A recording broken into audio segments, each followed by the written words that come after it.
Kan dasarnya orang suka.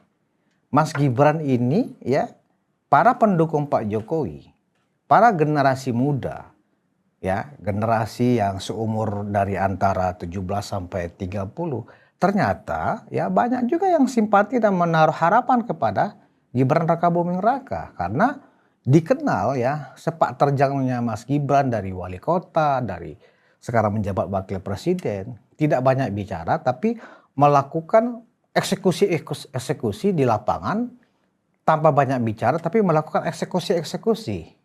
Nah, kita bisa bayangkan kalau sekarang kan kita punya presiden kan terlalu banyak bicara, terlalu banyak pidato, ya kan? Dan pidatonya Pak Presiden kita sekarang menjadi, ya saya sih merasa ada juga sih hikmah dan manfaatnya. Jadi bahan lawakan di banyak sekali akun media sosial. Ya, potongan-potongan pidato-pidato Pak Prabowo ya. Jadi sumber lawakan yang membuat saya banyak terkekeh-kekeh. Saya mendapat rumors juga bahwa gak lama lagi ya Pak Jokowi ya akan mendeklarasikan dirinya menjadi ya tentu ya dengan sebuah proses yang sudah terjadi di Partai Solidaritas Indonesia. Ya, Pak Jokowi menjadi Ketua Umum PSI dengan sekjennya Budi Aris Setiadi, Ketua Umum Projo. Nah, ini rumor. Ini rumor kedua ya. Pak Jokowi Ketua Umum PSI, sekjennya Budi Aris Setiadi.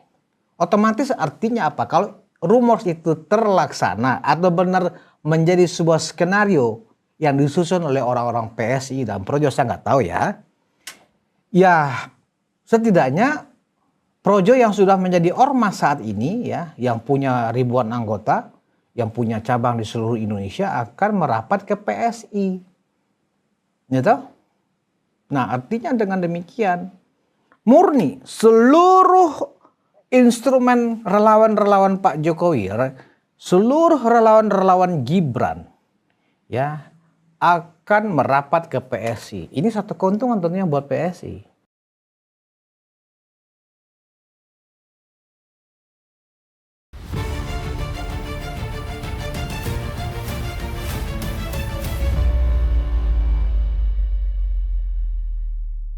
Banyak rumors itu layak dipercaya nggak sih? Ya tergantung. Kalau sudut pandangnya benar, mendekati fakta ya bisa iya, bisa enggak, bisa dipercaya. Oke. Hai penonton Ruang Konsensus Anteki Indonesia dimanapun Anda berada. Kembali bersama saya Budius Ma'ruf Piliang dalam monolog Ruang Konsensus. Assalamualaikum warahmatullahi wabarakatuh. Salam sejahtera buat kita semua. Ya, monolog Ruang Konsensus, monolog tanpa naskah. Ingat ya, monolog ini tanpa naskah karena beberapa kawan banyak yang menanyakan ke saya, itu penyiapan skrip untuk saya monolog tuh berapa lama, siapa yang membuat dan seterusnya. Kali ini saya ingin sampaikan ke teman-teman semua bahwa sejak pertama kali di Ruang Konsensus saya bikin episode monolog, bahwa monolog Ruang Konsensus versi saya itu tanpa naskah. Jadi saya tidak sedang membaca teleprompter ya, saya bertutur aja, bercerita kepada penonton Ruang Konsensus tentang topik-topik, diskusi-diskusi yang saya ingin berbagi kepada teman-teman termul dimanapun Anda berada. Ya, murni itu adalah opini saya dan opini saya ya boleh sepakat, boleh tidak sepakat, boleh dipuji, boleh dimaki. Karena ternyata sebanyak yang memberikan dukungan ya, komentar-komentar yang produktif, banyak juga yang maki-maki ya. Saya pikir ya inilah konsekuensi kita bermain di ruang publik ya, di ruang sosial media.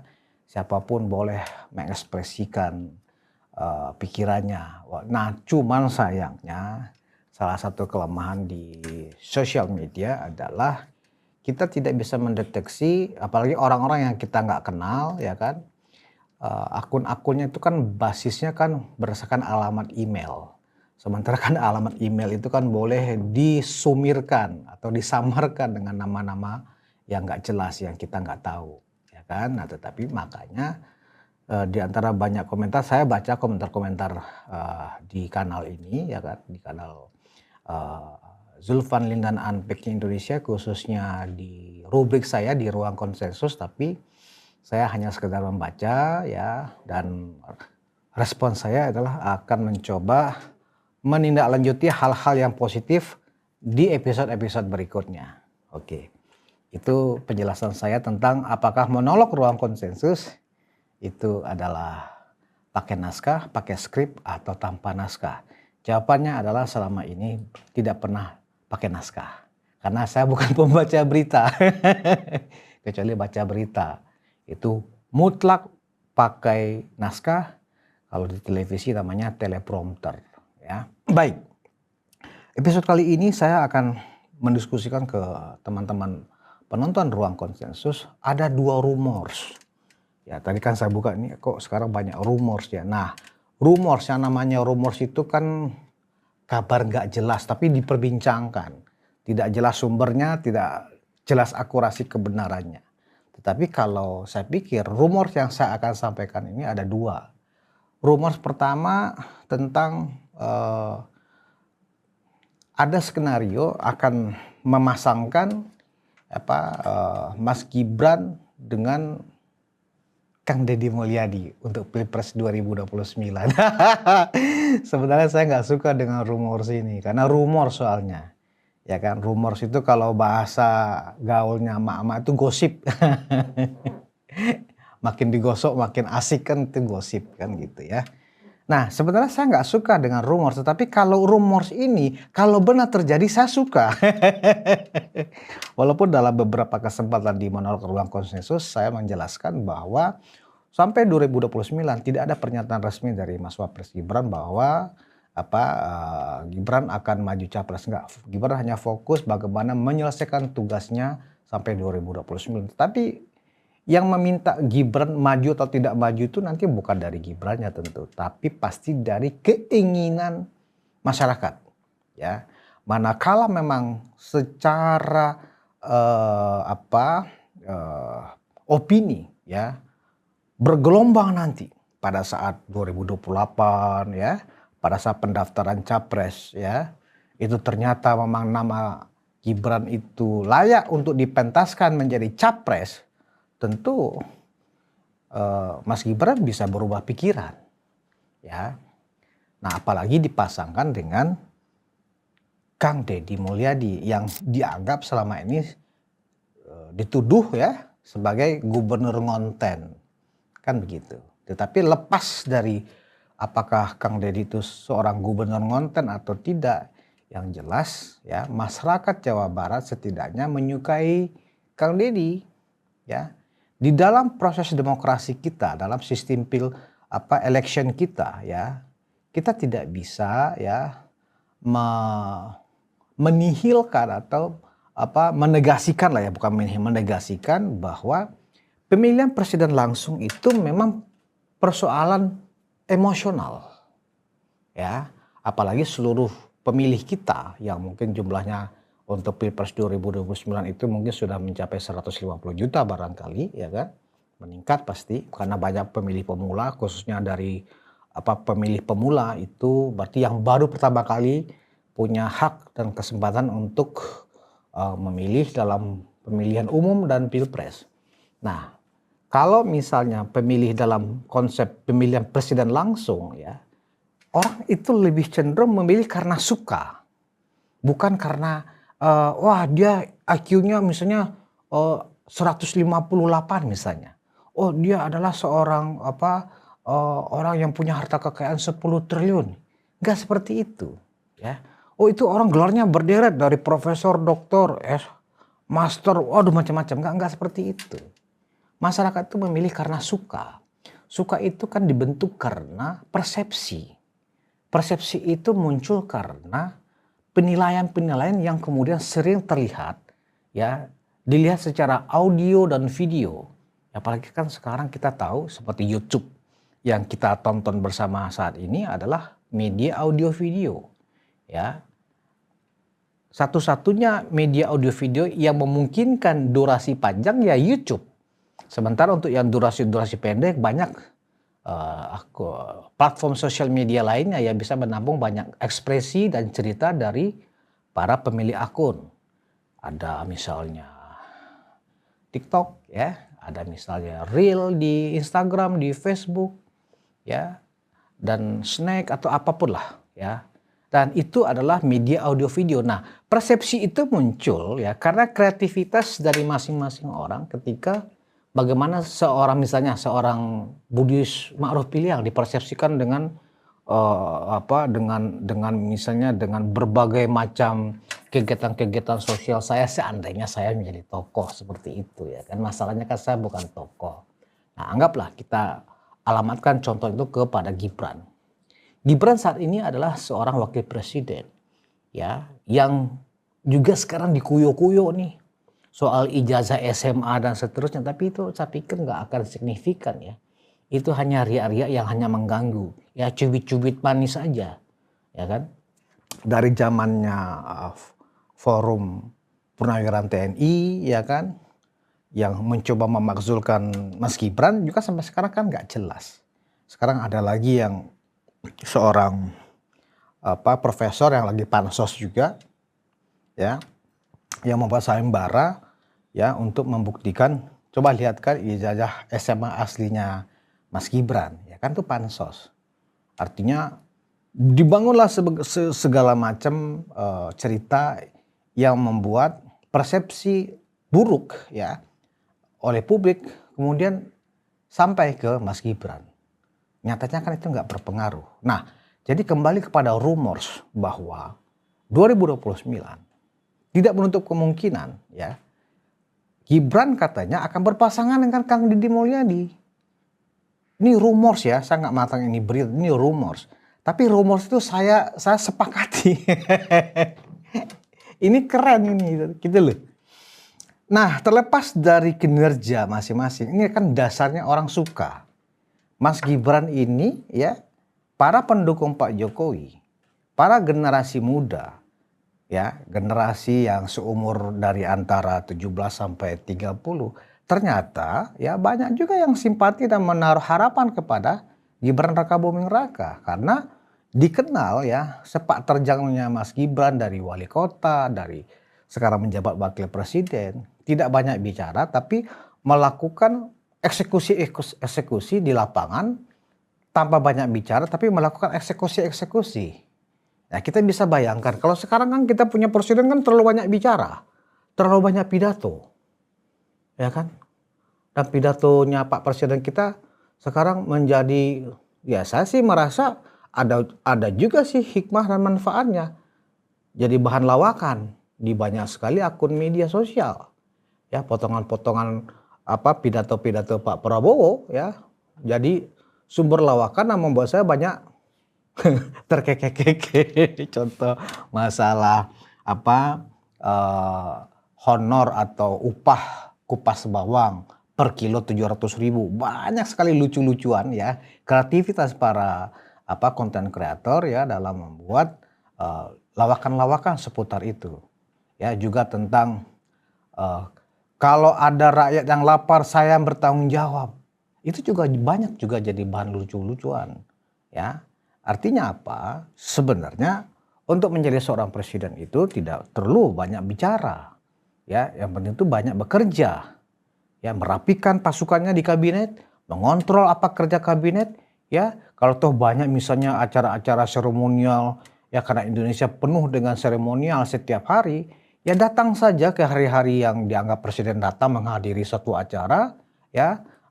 Pidato seperlunya, ya kan? Dan pidato seperlunya itu yang ringkas adalah kalau Pak Presiden mau membaca secara teks atau membaca naskah. Masalahnya kan presiden kita kalau sudah ada kopi, mana kopi? Nah, kalau sudah ada kopi pasti pidatonya Pak Presiden bakal lama. Nah, jadi kembali ke rumors yang pertama tadi ya, rumors bahwa Gibran akan maju ya bersama Kang Deddy Mulyadi di 2029. Pertanyaan berikutnya adalah apakah berarti kemudian Gibran akan bertarung melawan Pak Prabowo? Ya. Nah, bagaimana dengan Kang Deddy statusnya? Karena Kang Deddy adalah kadernya Pak Prabowo, karena Kang Deddy ini kan Partai Gerindra. Bagaimana tuh skenario-nya? Sehingga ya Pak Prabowo berhadapan dengan cawapres dari Gibran ya yang dari Partai Gerindra. Nah, Gibran secara nalar bisa saya duga pasti Gibran ini pasti dari PS ini yang ngusulin, ya kan. Nah, bagaimana jalannya akan bisa seperti itu? Saya akhirnya ingat kepada, oh iya ya, ada Pak Jokowi di sini sebagai istilahnya kingmakernya, ya, sebagai istilahnya tukang masak dari seluruh ya utak-atik politik kita hari-hari ini. Ya pasti dengan caranya Pak Jokowi mungkin sudah mengatur sedemikian rupa yang akan mengusung nanti Gibran dengan KDM ini, misalnya partai A, B, C, D berkoalisi, ya kan? Nah, seperti apa, saya juga nggak mau mengarang-arang cerita, tapi yang saya duga yang akan meracik sehingga ada sejumlah partai besar mengusung Gibran dengan KDM ini, ya. Bahkan saya menduga begini, ya udahlah mungkin Pak Prabowo merasa sudah berumur, ya kan, yang penting sudah tercatat pernah menjadi Presiden Republik Indonesia ke-8, ya. Pak Prabowo kemudian memanggil Deddy Mulyadi, Kang Deddy, ini saya panggil, saya nggak akan maju lagi 2029. Tetapi saya akan menugaskan ya wakil presiden saya yang sekarang untuk maju capres bersama Anda mewakili Partai Gerindra. Paten. Paten nggak kira-kira rumor sini? Menurut saya paten, ya. Nah, berhadapan dengan siapa? Kalau formatnya seperti itu, ya.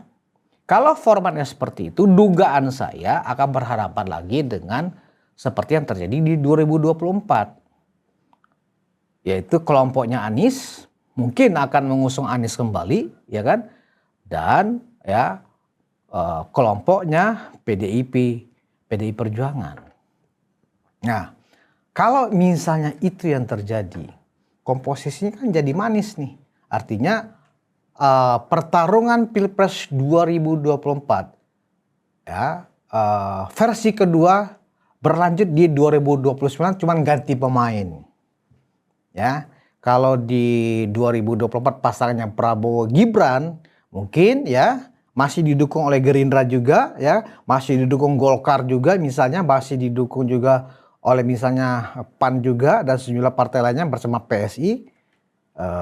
Pak Prabowo menugaskan Gibran bersama Kang Deddy Mulyadi sebagai satu paket capres. Pak Prabowo karena merasa sudah berumur, ya, cukup sebagai mendukung dari belakang. Wah, itu paten, ya. Nah, akan berhadapan dengan hal yang sama. Tapi saya tidak yakin pasangan Anies nanti cawapresnya masih Muhaimin Iskandar, mungkin berubah, entah siapa. Begitu juga dugaan saya untuk PDIP, ya, bukan lagi Ganjar Pranowo. Dugaan saya Pramono Anung. Nah, Pramono Anung akan disandingkan dengan siapa? Dugaan saya paling ya juga yang berlatar belakang NU barangkali, ya kan, atau yang berlatar belakang agama. Nah, kalau ini bertaruh, coba kita sama-sama berimajinasi, ya, seluruh kita, ya, para pendukung Pak Jokowi, para termol, dan para haters Pak Jokowi, mari kita sama-sama berimajinasi. Jika itu yang terjadi, siapa yang bakal menang? Ya, menurut hemat saya, karena saya adalah bagian dari pendukung Pak Jokowi, bagian dari kandang termol, pasti yang menang adalah Gibran dan KDM. Berani bertaruh saya. Nah, bagaimana dengan pendapat teman-teman dengan rumor yang pertama ini? Ya, itu baru rumor yang pertama. Saya sudah menghabiskan waktu 16 menit baru rumor pertama. Rumor yang kedua, nah, saya mendapat rumor juga bahwa gak lama lagi ya Pak Jokowi ya akan mendeklarasikan dirinya menjadi, ya, tentu ya dengan sebuah proses yang sudah terjadi di Partai Solidaritas Indonesia. Ya, Pak Jokowi menjadi ketua umum PSI dengan sekjennya Budi Aris Setiadi, ketua umum Projo. Nah, ini rumor. Ini rumor kedua, ya. Pak Jokowi ya sesuai dengan anggaran dasar dari PSI, ya, mereka bikin kongres luar biasa dan kemudian menunjuk Pak Jokowi atau sebagai ya ketua Dewan Pembina merangkap ketua umum. Ya sama seperti Partai Gerindra. Pak Prabowo kan ketua umum Partai Gerindra merangkap ketua Dewan Pembina Gerindra. Bisa jadi. Ya, karena Pak Jokowi sebagai mantan presiden butuh baju yang sesuai dengan kebesaran dirinya beliau. Ya, masa Pak Jokowi hanya Dewan Pembina nggak asik. Tapi kalau Pak Jokowi merangkap sekaligus Dewan Pembina, Ketua Dewan Pembina dan Ketua Umum Paten, ini barang jadi. Ya, nah mengenai sekjen, ya ada fotonya yang saya lihat, wah sudah ya namanya konten creator ya kan. Dipasangkan seperti itu. Pak Jokowi, Ketua Umum PSI, sekjennya Budi Aris Setiadi. Otomatis artinya apa? Kalau rumors itu terlaksana atau benar menjadi sebuah skenario yang disusun oleh orang-orang PSI dan Projo, saya nggak tahu ya. Ya, setidaknya Projo yang sudah menjadi ormas saat ini ya, yang punya ribuan anggota, yang punya cabang di seluruh Indonesia akan merapat ke PSI. Gitu? Nah, artinya dengan demikian murni seluruh instrumen relawan-relawan Pak Jokowi, seluruh relawan-relawan Gibran ya akan merapat ke PSI. Ini satu keuntungan tentunya buat PSI. Jadi kalau dalam episode 2 episode sebelumnya saya pernah membuat semacam ekspektasi, sebuah proyeksi ya, bahwa tidak menutup kemungkinan PSI bisa meraih kursi menjadi partai 3 atas. Bahkan tidak menutup kemungkinan menjadi partai yang punya kursi terbanyak nanti di Senayan. Nggak ada yang tidak mungkin dalam politik. Ya, asal seluruh kondisi yang diminta untuk menjadi partai pemenang pemilu ya, menguasai kursi di Senayan, kemudian menjadi presiden, ya tokoh-tokoh partainya. Bisa nggak? Bisa. Ya, asal memang seluruhnya bersatu padu. Ya. Nah, bagaimana dengan pembiayaan? Saya pikir itu nggak usah kita perbincangkan. Ya, karena masalah biaya itu ya uang itu kan nggak bisa bicara. Tapi dia ada. Duit itu nggak punya mulut ya, tapi dia selalu ada. Ya perkiraan biayanya ya tetean lah. Kalau tetean itu Pak Jokowi sudah berpengalaman ya, 5 kali champion loh. Padahal Pak Jokowi waktu mengikuti kontestasi dari pilkada wali kota, pilkada gubernur dan pilpres, ya bukan ukuran kantong Pak Jokowi loh untuk mampu memenangkan kontestasi itu. Toh nyatanya bisa terlaksana. Biayanya ada yang ngurusin lah. Nah jadi kenapa 2 rumors ini, saya sebenarnya nggak suka rumor, tapi kalau 2 rumors ini benar ada, ini bakal seru nih. Setidaknya ya kondisi politik kita menjadi lebih tertata, artinya sudah jelas nih. Jadi tinggal mencari lawan. Siapa yang akan berhadapan dengan Gibran dan KDM misalnya. Ya, orang mulai berhitung nanti nih.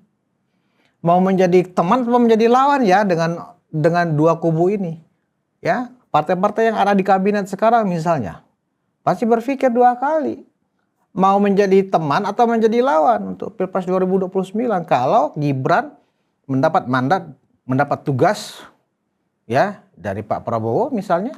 Atau bisa juga karena Pak Prabowo misalnya nih ya udah kalau begitu Mas Gibran bergabung ke Gerindra sekaligus akan saya calonkan sebagai capres dari Gerindra. Bisa saja. Bisa nggak sih? Bisa. Ya.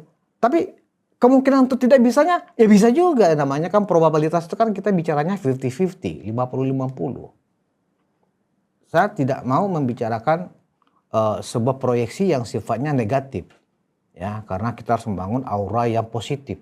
Jadi otak kita juga menjadi sehat, ya kan? Nah, kalau kita berpikir secara positif seperti itu, ya artinya apa? Ada kedewasaan para tokoh dan elit kita, ya, dalam berpolitik, dalam membangun negeri.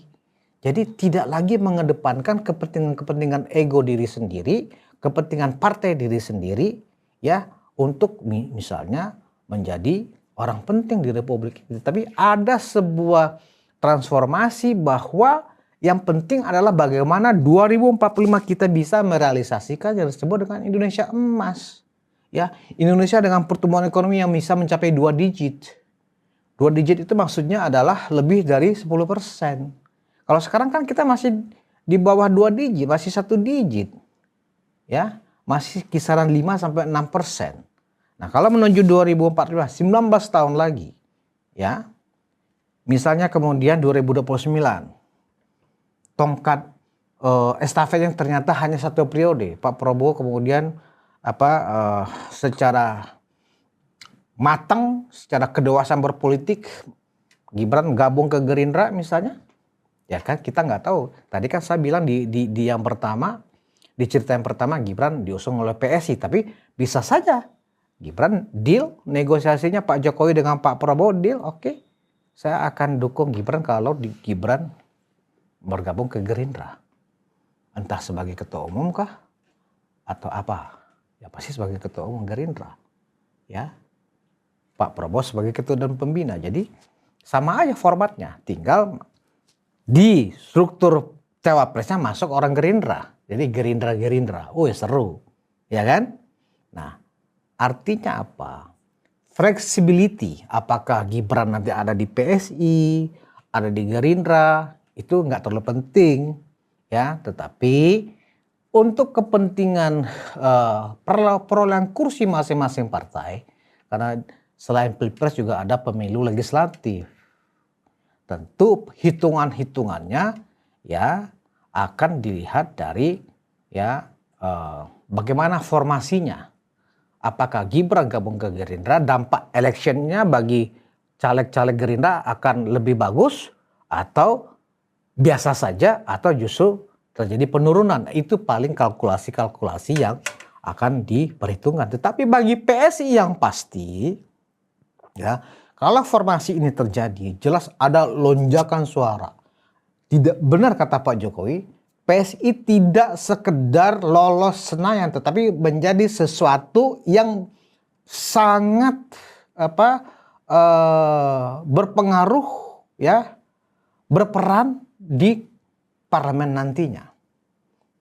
Kalau misalnya sekarang kan kursi terbanyak PDIP 110 kursi, sekitar 19-20%. Ya, disusul kemudian Golkar 102 kursi. Baru juara 3 Gerindra 86 kursi. Kalau misalnya dengan kalkulasi yang sudah dihitung Pak Jokowi, saya pun bisa membantu nanti itu bagaimana strategi dalam memenangkan pileg, ya kita konsentrasi di dapil-dapil yang dianggap favorit, ya ditetapkan kita akan mencapai misalnya 125 kursi atau 130 kursi dari 88 dapil yang tersedia. Tinggal dipilih dari sekarang. Di antara 88 dapil itu, mana caleg-caleg andalan PSI ya yang akan ditugaskan. Bisa jadi caleg nominasi yang harus lolos ke Senayan itu ada di satu dapil itu 2 orang, 3 orang misalnya. Ada yang satu dapil itu hanya 1 orang. Ya itu nanti terserah, itu kan kebijakan internal PSI. Setidaknya saya paham strategi itu. Nah jadi saya pikir berangkat dari rumors tadi, ya rasanya kalau rumors itu memang menjadi kenyataan, alhamdulillah. Artinya ada kematangan kita dalam berpolitik, ada kedewasaan para tokoh-tokoh senior kita dalam berpolitik sehingga ya proses transformasi kepemimpinan nasional dari generasi tua ke generasi muda berjalan mulus. Ini hebat, Indonesia bakal hebat. Ya.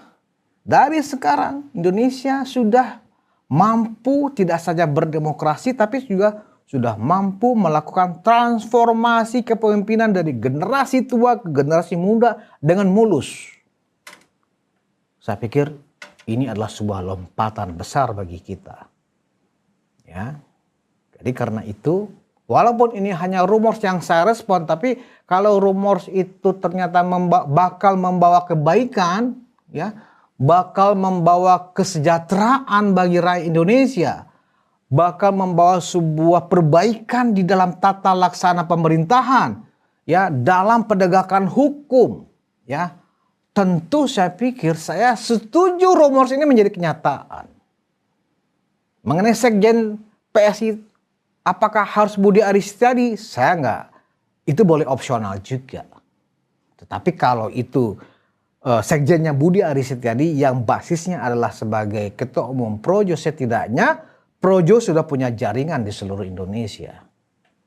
Atau mungkin ada orang yang lebih representatif lagi selain Budi Aris Setiadi yang juga punya banyak jaringan di seluruh provinsi, ya silahkan. Tetapi semangatnya adalah kalau Pak Jokowi langsung memimpin PSI sebagai ketua dan pembina, sebagai ketua umum, sekjennya anggaplah saya mendengarkan rumor kan Budi Aris Setiadi, sekjennya Budi Aris Setiadi, dan perangkat-perangkat pengurus DPP lainnya. Siapa waketumnya misalnya, siapa anggota dewan pembinanya, siapa wasekjennya, siapa dan seterusnya itu terserah. Nah kalau kemudian terus anak sulung Mulyono bergabung nggak ke PSI sesuai dengan janji saya. Kalau Pak Jokowi resmi sebagai ketua umum DPP PSI merangkap juga sebagai ketua dan pembina, saya akan bergabung ke PSI. Apalagi kalau Pak Jokowi menugaskan, anak sulung Mulyono, Budi sama Arif Piliang, kau harus nyalek.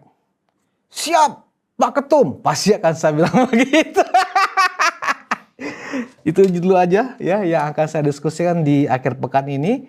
Ya semoga bermanfaat ya, nggak usah baper-baperan dengan monolog saya. Ya kalau Anda sepakat ya sampaikanlah komentar yang baik. Kalau Anda tidak sepakat berikanlah kritik yang sehat ya. Yang maki-maki ya itu kebebasan berpendapat, tapi kalau terlalu kurang ajar akan kami hapus. Terima kasih atas perhatian Anda. Kita bertemu lagi, tapi jangan lupa di depan saya ada wedang jahe ala Pak Jokowi. Kita seruput dulu biar akhir pekan kita semakin sehat. Bismillahirrahmanirrahim.